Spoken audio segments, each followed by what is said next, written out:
Le Conseil des ministres s'est réuni ce mercredi 3 avril 2019 sous la présidence de M. Patrice Talon, président de la République, chef de l'État et chef du gouvernement. Au cours de la séance, les décisions ci-après ont été prises. Au titre des communications, organisation du concours de recrutement de 80 auditeurs de justice au titre de l'année 2019.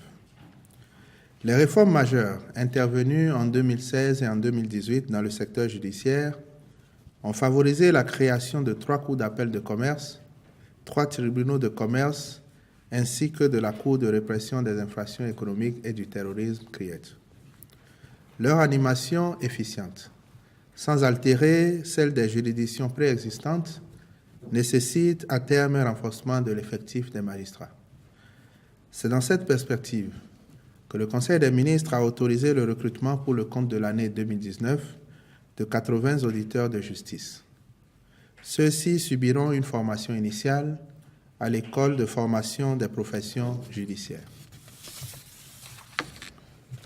Contractualisation pour la mise en place de la plateforme nationale d'interopérabilité et du portail national des services publics en ligne. La transformation digitale de notre pays, notamment à travers le projet d'administration intelligente SmartGouv, engagé par le gouvernement, exige la mise en place de nombreux systèmes d'information et services publics en ligne.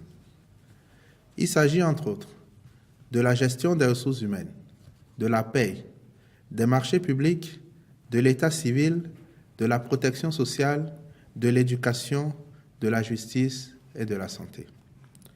Ces différents services s'appuient sur diverses bases de données.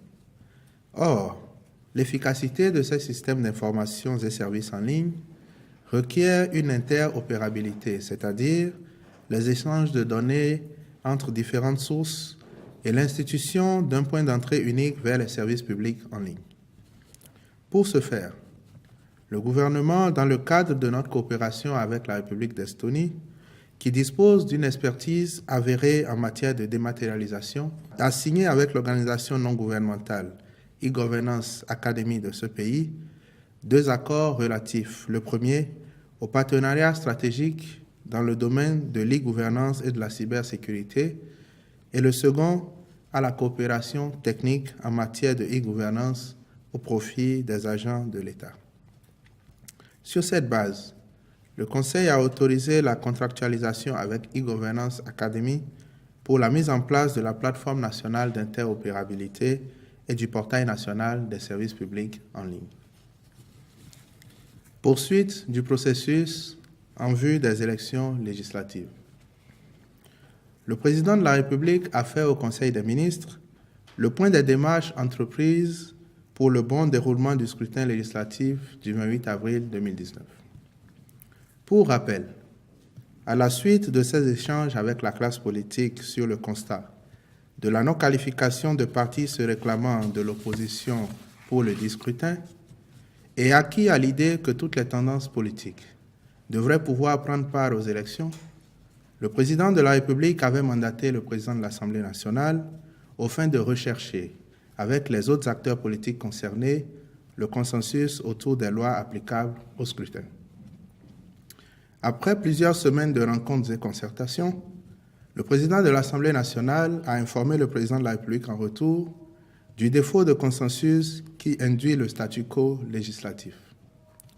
Par la suite, et à l'initiative de leur coordonnateur, les présidents d'institutions constitutionnelles, auxquels se sont joints le médiateur de la République et le président de la Commission électorale nationale autonome Sénat, ont tenu une séance de concertation avec le chef de l'État le 1er avril 2019.